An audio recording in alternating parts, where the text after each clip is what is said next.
कि वो चीज़ें कब से लागू होगी वो कोई बता नहीं सकता। मैं एक चीज़ आपको और बताऊं, आज इसे गौर गौर से समझ लेना इस चीज़ को आज, और ये कोई आपको बताएगा नहीं। देखो तो कोल इंडिया के बारे में आज महत्वपूर्ण चीज़ें समझेंगे, और कोल इंडिया की चीज़ें मैं आपको बहुत पहले भी बताकर चला हूँ। अपनी करीब पैसे का अनुमान लगाया जाएगा, उतार चढ़ाव तो पैसे में हो ही जाएंगे कि भाई अगर 1500 का लाना है तो ऊपर नीचे हो ही जाएगा, वो तो एक वाकिफ चीज़ है। पर आप राशन की दुकान में ज़मीन बेच रहे हैं, कुछ लोग सोना बेच रहे हैं, कुछ लोग बच्चों की फीस लगा रहे हैं, कुछ लोग बिजली के बिल के पैसे इसमें लगा रहे हैं, कुछ लोग अलग अलग चीज़ से मिला। आप सबसे पहले ये चीज़ समझो, मैं आपको हर बार कह रहा हूँ, यहाँ से पैसा जल्दबाजी में बनाने के लिए कहीं से पैसा उधार बिल्कुल भी नहीं लेना। सेल हो या गेल हो या कोल इंडिया हो या कोई सी भी कंपनी हो, उस कंपनी के काम के बारे में, उसकी योजनाओं के बारे में नहीं समझेंगे तब तक के तो वो हमारे लिए मात्र एक शेर है। अपनी वाइफ को भी ये चीज़ें करवा देता हूँ। तो अभी हाल ही के दिन उन्होंने कुछ पूछकर कुछ चीज़ें की और उसके अंदर करीब 2900 रुपये का प्रॉफिट आ रहा था।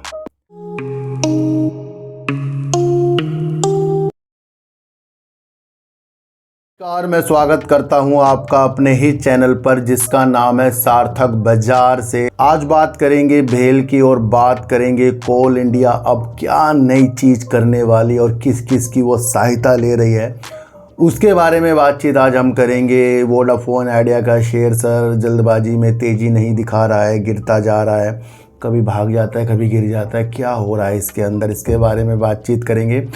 और बात करेंगे सर यस बैंक के बारे में। इन सब की बात करने से पहले थोड़ा सा मैं आपको एक चीज़ बताने चाहता हूँ, क्योंकि आज मुझे एक चीज़ से थोड़ा सा आपको बताने का मन करा, क्योंकि मेरा एक दोस्त है, वो भी शेयर मार्केट में ही है और वो पहले मेरे साथ ही वर्क करता था।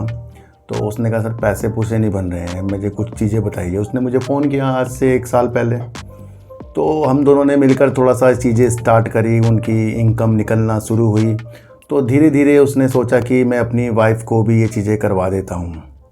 तो अभी हाल ही के दिन उन्होंने कुछ पूछकर कुछ चीज़ें की और उसके अंदर करीब 2900 रुपये का प्रॉफिट आ रहा था।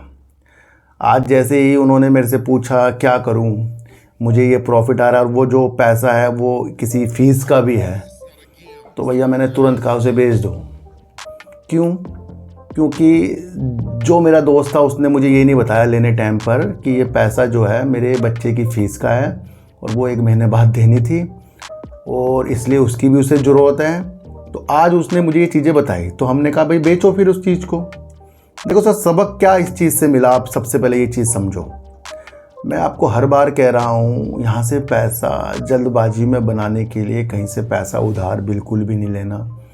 कुछ लोग ज़मीन बेच रहे हैं, कुछ लोग सोना बेच रहे हैं, कुछ लोग बच्चों की फ़ीस लगा रहे हैं, कुछ लोग बिजली के बिल के पैसे इसमें लगा रहे हैं, कुछ लोग अलग अलग रणनीतियों से शेयर मार्केट में वर्क कर रहे हैं, वो बिल्कुल भी लाभदायक नहीं होगा। बात एक चीज़ समझनी है कि जब हम वो पैसा जिसकी हमें ज़रूरत होती है वो हम शेयर मार्केट में लगाते हैं तो वो कभी भी ज़्यादा पैसा आपको देकर नहीं जाएगा, बल्कि वो टेंशन देगा। जहां आपको दिन उसके बीतते जाएंगे आपको टेंशन होती जाएगी। आपका जो पैसा लगा हुआ है बाई चांस वो नीचे की तरफ आया तो 2 टेंशन आपके पास हो गई, एक तो आपका लॉस और एक जो पैसा आपने काम का लगाया है उसका, तो 2 टेंशन बढ़ गई आपकी फालतू की। वो और नीचे की तरफ आएगा तो वो 3 टेंशन बढ़ जाएगी, क्योंकि आपको कुछ चीज़ें करनी है और आप लॉस बुक करके समय आने पर वो पैसा निकालोगे। आपने ब्रोकरेज दे दी, लॉस भी ले लिया, फिर उस पैसे को पूरा करने के लिए कहीं से पैसा उधार भी ले लिया, तो क्या हुआ 3 टेंशन हो गई हैं। भैया पैसा कैश में रखो। अगर आपको काम करना है शेयर मार्केट में, कुछ भी आप काम करते हो, तो वो पैसा जिसकी आपको ज़रूरत ना हो। मैं ये बेचकर पैसा लगा दूं तो ऐसे तो बहुत मिल जाएंगे भैया। अगर यही चीज़ बेचकर कोई पैसे से पैसा बना रहा है वो मूर्ख आपको बना रहा है, और कोई आपको कहता है ये बेचकर पैसा लगा दो, भैया घर बार बिक जाएंगे। मैं आपको फिर बता दूं, ये जब जाएगा पैसा, अभी तो मार्केट उजालों में है, जब जाएगा पैसा तो तब हमें वो चीज़ का एहसास होगा। इसलिए सबसे पहले उस पैसे को बाज़ार में नहीं लगाना है जिसकी आपको ज़रूरत हो, जिसको कुछ दिनों बाद आपकी ज़रूरत हो और वो सोचो कि भाई यहाँ से निकाल के, ऐसा होता ना भैया, मैं बता दूं आपको, कोई भी वर्क ना करता, वो तो इसमें बैठ जाता है स्क्रीन में। तो गुमराह नहीं होना है, सबसे पहले काम को समझना है और काम की बातें समझने के लिए ही आप मेरे चैनल पर आते हो। ओएनजीसी की जो नई कायाकल्प वाली चीज़ें मैंने आपको बताई कि 2 लाख करोड़ रुपए ये जो अपनी नवकरणीय ऊर्जा के लिए निवेश करने जा रहा है और उसका साथ भेल भी दे रहा है, तो ये एक इंटरेस्टिंग चीज़ें हो जाती हैं। अब ये चीज़ें 2038 की है, लेकिन 2030 की चीज़ें, 2035 की चीज़ें, 2038 की चीज़ें और अभी की चीज़ें जो ओएनजीसी ने बताई वो एक बेनिफिट वाली चीज़ें हैं, वो होल्ड करने की क्षमता बता रही हैं। आज अगर 300 रुपये में शेयर है तो ये चीज़ें मैंने आपको कल या परसों में नहीं बताई है ओएनजीसी की।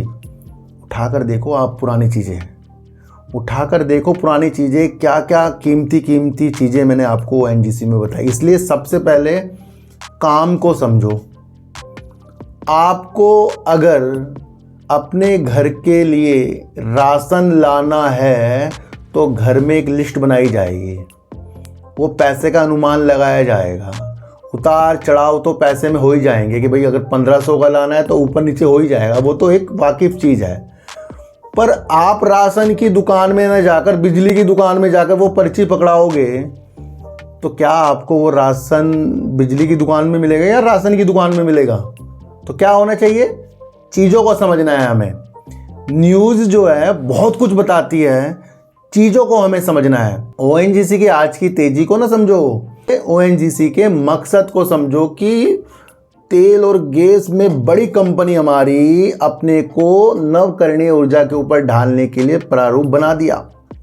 बहुत से लोग कह रहे हैं इससे फ़ायदा क्या होगा भैया, जो कंपनी पहले तेल और गैस में वर्क कर रही है अब वो ग्रीन एनर्जी के ऊपर उसने ऐसा कदम रखा जहां पर वो नींव तो रखेगी और उस नींव से उसका बेनिफिट होने ही वाला है। बहुत इंपॉर्टेंट चीज़ है, चीज़ों को समझो। पहला एक व्यक्ति एक साधारण काम कर रहा था, वो साधारण समय चल रहा था, अब आगे जाकर और बेस्ट काम होने लग गया, तो क्या वो साधारण काम बेस्ट काम में वर्क करेगा?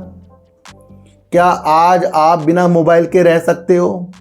क्या आज भी आप अपने घर पे कुछ बताने के लिए अगर आप बाहर काम करते हो तो पोस्ट ऑफिस से कुछ चिट्ठी भेजते हो? नहीं भेजते ना। तो समय के साथ कौन चल रहा है? ओएनजीसी चल रहा है और समय के साथ साथ चल रहा है कोल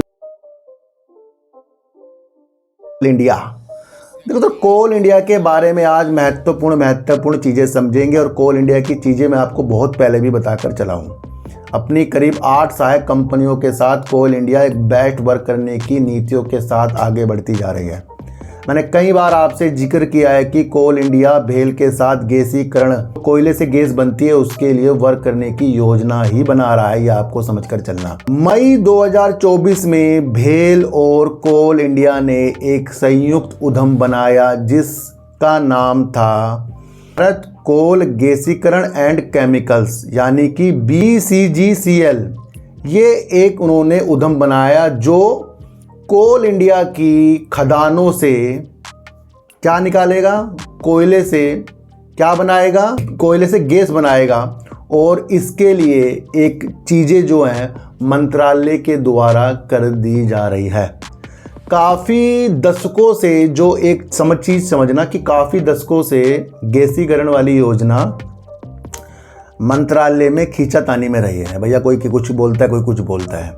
अब आपको समझना है कि कोल इंडिया ने कोयले से गैस बनाने के लिए अपनी चीज़ों को मूर्त यानी कि एक रूप दे दिया है और वो रूप दे दिया है भेल के साथ। जो इन्होंने एक उद्यम बनाया है उसके अंदर 51% की हिस्सेदारी कोल इंडिया की है और 49% की हिस्सेदारी भेल की है। अब यहाँ भेल इतना इम्पोर्टेंट है, ये एक सबसे पहले चीज़ें तो समझो कि भेल आपको देखने को मिला है कि NHPC के लिए भी वर्क करता है। भेल आपको देखने को मिला है कि थर्मल पावर के लिए NTPC के लिए भी वर्क करता है। भेल आपको देखने को कल जो मिला है, जिस तरीके से मैंने आपको परमाणु ऊर्जा के ऊपर यानी परमाणु संयंत्र बनाने वाली चीज़ों के साथ भेल के ऊपर चीज़ें बताई थी, जो रूस में भारत में बातचीत हो रही है, तो ये उसके लिए भी वर्क करता है। अब ये कोल जो गैसीकरण होगा उसके लिए भेल और कोल इंडिया एक साथ आ रहे हैं। यानी कि कोयले जो निकाला जाएगा कोल इंडिया की खदानों से वो 6.7 लाख टन जो कोयला कोल इंडिया की खदानों से निकाला जाएगा। अधिकारियों के अनुसार अमोनिया नाइट्रेट का उत्पादन करना है, यानी कि कोयले से गैस बनाने की चीज़ों के साथ ये चीज़ें करनी है। विस्तृत परियोजना रिपोर्ट प्रस्तुत करने के लिए बनाने के लिए करीब 1350 करोड़ रुपए आवंटित हुए हैं। यानी कि EFR रिपोर्ट बनाने के लिए 1350 करोड़ रुपए आवंटित हुए हैं। और जो ये इनकी परियोजना है 11,782 करोड़ रुपए की ये परियोजना है। तो बहुत महत्वपूर्ण उद्यम जो है भेल के साथ बनाया है, अब इसका रूप हो गया। अब इसके लिए निविदाएं कुछ भी चीज़ें होंगी कोल इंडिया भेल के द्वारा की जाएंगी। यहाँ से एक इम्पोर्टेंट चीज़ हमें देखने को मिल रही है। कोल इंडिया पश्चिम बंगाल में गेल के साथ भी एक संयुक्त उपक्रम बनाने स्थापित करने की भी राह देख रहा है, जो पश्चिम बंगाल की तरफ होगा। दूसरा, इसकी जो विस्तार योजना है उसके अंदर ये सेल के साथ भी इस तरीके का एक संयुक्त उपक्रम बनाने की दिशा में भी सोच रहा है। किसके साथ? सेल के साथ। तो क्या हुआ, ये इम्पोर्टेंट चीज़ हमारे सामने होती जा रही है। और आपको समझना है कि भेल जो है गैसीकरण की जो परियोजना है उसके लिए निविदाएं हासिल करने में लगा हुआ है। तो भेल एक छोटा खिलाड़ी नहीं है भैया, वो दूसरों की चीज़ों को अच्छा करने के लिए मदद कर रहा है। समझ कर रखना आप ये बात। और दूसरी निविदाएं भी कोल इंडिया की तरफ से जारी कर दी गई हैं। तो गैसीकरण में एक बेस्ट वर्क जो दशकों से मंत्रालयों में खींचातानी की ओर था, उस तरीके से हमें आज कोल इंडिया अपने कदमों को आगे बढ़ाते हुए देखने को मिल रहा है। दोस्तों एक चीज़ समझो कि क्या हम जो भी चीज़ें सुनते हैं, समझते हैं, या हम कुछ चीज़ों को ललक से उस चीज़ को हासिल करना चाहते हैं जिससे हमें पैसा बने, तो जब तक कि हम उसकी विस्तृत जानकारी सेल हो या गेल हो या कोल इंडिया हो या कोई सी भी कंपनी हो, उस कंपनी के काम के बारे में, उसकी योजनाओं के बारे में नहीं समझेंगे, तब तक के तो वो हमारे लिए मात्र एक शेयर है जिसे हम शेयर प्राइस के हिसाब से देख रहे हैं।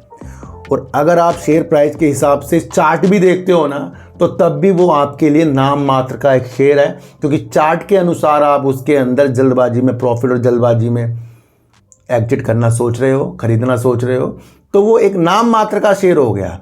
पर जब बात आती है इन्वेस्टमेंट करने की, तो उन तथ्यों को हमें समझना है जो अपनी कंपनी जिस भी हमने दाव लगाया है वो क्या क्या विस्तार कर रही है। मेरा मानना है कि जब भी हम किसी कंपनी में निवेश करते हैं भैया, अपनी समझ लो उसको। और जब आप अपनी चीज़ों को समझकर अपनी चीज़ों के अनुसार वर्क करोगे तो वो बेस्ट जाएगा। भैया मैं कह रहा हूँ ना, रात के 8-9 बजे एक आधा घंटा मुझे दो, और उस आधे गए घंटे में हम अपनी नॉलेज को बढ़ा देंगे। कुछ लोग अगर मेरे से व्हाट्सएप में भी कॉल कर लेते हैं भैया, मैं उनके नज़रिए चेंज कर देता हूँ।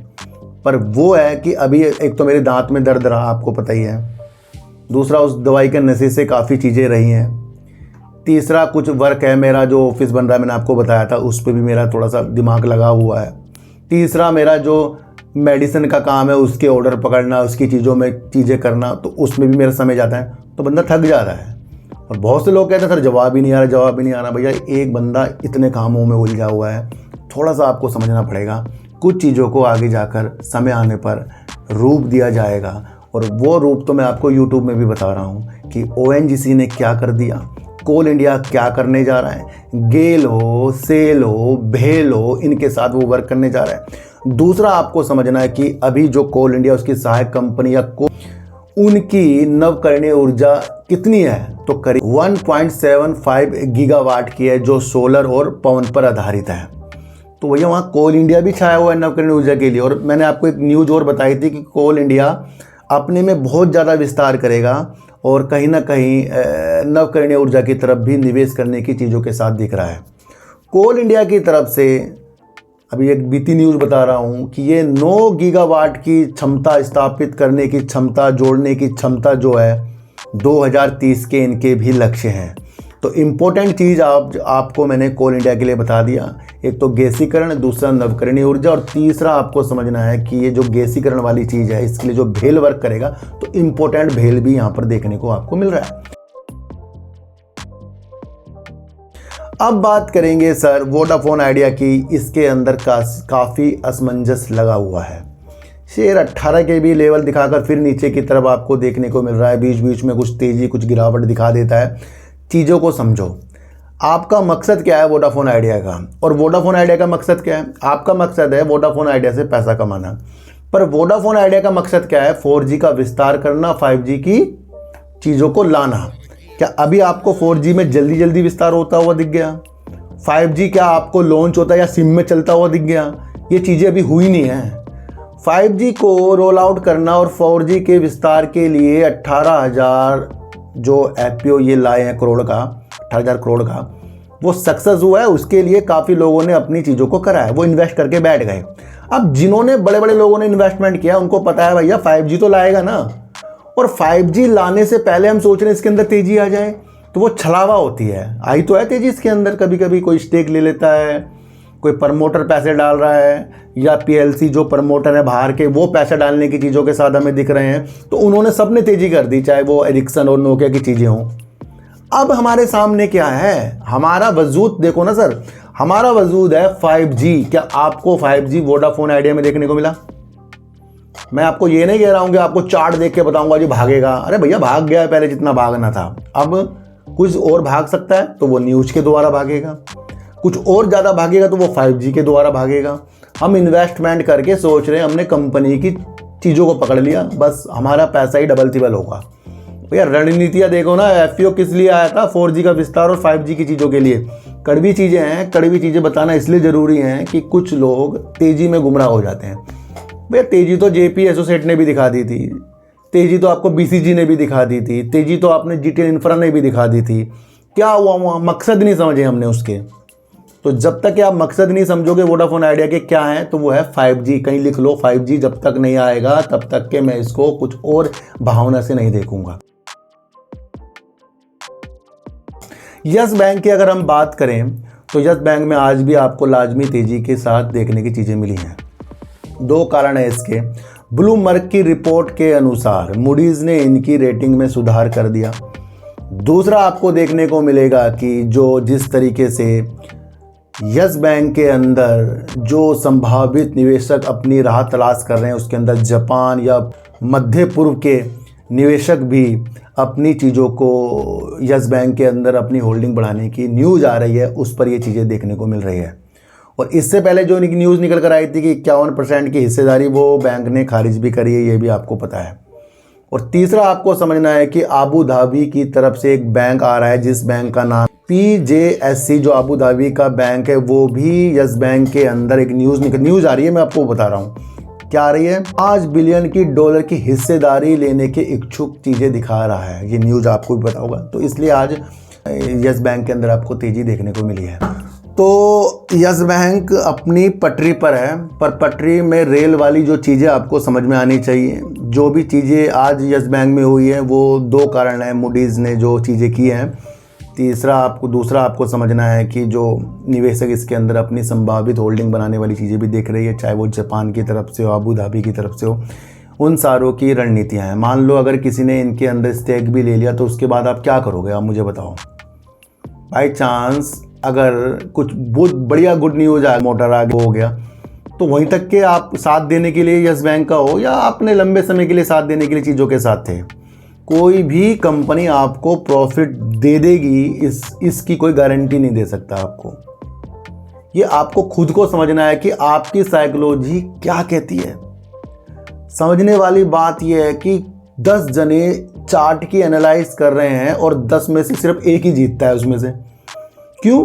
क्योंकि अगर चार्ट के अनुसार चीज़ें होती तो आज हर एक बच्चा, हर एक आदमी चार्ट की ट्यूशन लगा कर, कोचिंग लगा कर उसे इतना धन कर लेता कि आज किसी को काम करने की ज़रूरत नहीं पड़ती।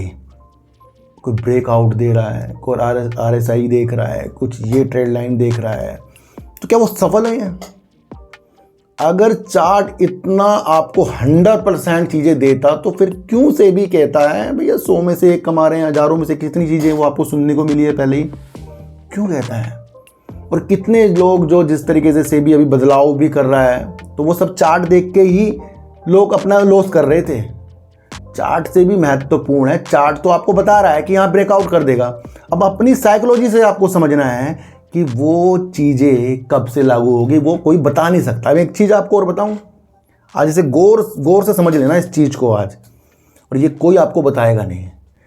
जितने भी लोग धुरंधर हो गए शेयर मार्केट के, वो आपको चीज़ें तो बता सकते हैं पर गारंटी से नहीं बता सकते वो चीज़ होंगी, क्योंकि जो चीज़ वो धुरंधर सह चुके हैं वो उनके माइंड में बस गया है। ऑब्जर्व करने वाली चीज़ें उनकी माइंड में बस गई है, मार्केट को देखने वाली चीज़ें उनके माइंड में बस गई है, और वो माइंड वाली चीज़ें वो खुद तो कर सकते हैं पर वो आपको तुरंत करवा कर चीज़ें नहीं कर सकते, क्योंकि वहाँ आपका माइंड लग गया और आपका माइंड कुछ और बोल रहा है, उनका माइंड कुछ और बोल रहा है। इसलिए जितने भी आपने इंटरव्यू देखे होंगे सब आपको ये कहते जरूर मिलेंगे, किसी ने भी ये नहीं कहा होगा आप जल्दी से राजा बन जाओगे। आप देख लेना जितने भी समझदार लोग हैं कोई भी आपको गुमराह नहीं करेगा, चाहे विजय केडिया हो, चाहे राकेश झुनझुनवाला जी हो जो तो चलो अभी चले गए, चाहे राकेश दिमानी जी हो, रामदेव अग्रवाल जी, इनसे आपको कभी ये सुनने को नहीं मिलेगा कि बहुत अच्छी चीज़ थी और आप कमा लोगे, कभी नहीं सुन सकते। और एक दिन में करोड़पति ये वो हो जाएगा, कभी नहीं कहेंगे। क्यों नहीं कहेंगे? क्योंकि इन्होंने मार्केट का एनालाइज किया है और इन्हें पता है कि मार्केट कभी भी गड़बड़ा जाती है, कभी भी अच्छी होती है। कोई नहीं बताएगा भैया, जो चीज़ें आपको बता रहा है ना, गारंटी जो आपको दे रहा है उसे खुद की गारंटी नहीं पता है भैया। ये मार्केट है, कभी भी पलटी मार सकती है। अभी जो मुस्कुराते चेहरे हैं दुखी में बदल सकते हैं। ये उन इमोशनल को आपको जीतना है ना। तो आज बहुत गहरी बात, तो किसी के भी टारगेटों में वर्क नहीं करना है, बस एनालाइज को समझना है और एनालाइज के बाद अपनी साइकोलॉजी को डेवलप करना है। तो आज मैंने आपको ONGC के बारे में फिर से उसका कायाकल्प बताया। आज मैंने आपको ये बताया कि जो आपका पैसा है अपना जो बचा हुआ है उससे अगर वर्क कर सकते हो तो वो आपको फ़ायदा देकर जाएगा, पर कहीं से उधार लाकर करोगे वो फ़ायदा नहीं देकर जाएगा। दूसरा आपको समझना है, कोल इंडिया ने अपनी गैसीकरण वाली योजना को मुहूर्त दे दी और वो भेल के साथ दे दी है। वो सारी चीज़ें मैंने आपको समझा दी और नवकरणीय ऊर्जा के लिए भी चीज़ें मैंने आपको बताई हैं। और भेल हो गया, सेल हो गया या आपका गेल हो गया, ये सारे के सारे इनकी एक परियोजना में आगे भी एक उद्यम बन सकता है, उपकरण बन सकता है। ये चीज़ें आपको समझना। वोडाफोन आइडिया जब 5G अभी तक के दिखा ही नहीं उसका, तो उससे पहले क्यों चीज़ों में गुमराह होना? चीज़ों में गुमराह ना हो, वक्त और चीज़ों को समझ कर ही इन्वेस्टमेंट करो। वक्त क्या चल रहा है, वक्त को समझो। जो वक्त की एनालाइज करना सीख गया वो शेयर मार्केट में भी चीज़ें सीख लेगा। तो किसी को खरीदने के लिए तो नहीं कहा ना खरीदने की चीज़ें बताई, ना बेचने की चीज़ें बताई है, एनालाइज करके बताइए। और वो हमने ऐसी चीज़ें उसके द्वारा बताई है जो आपके माइंड में बस जाएगी। तो सर चींटी को आटा दीजिए, गाय को रोटी दीजिए और अपने बच्चों को ज़्यादा से ज़्यादा प्यार कीजिए, क्योंकि बच्चे ही आपकी मासूमियत से किस्मत पलटेंगे। तो फिर मिलेंगे आपसे नई वीडियो के साथ, जब तक के लिए नमस्कार।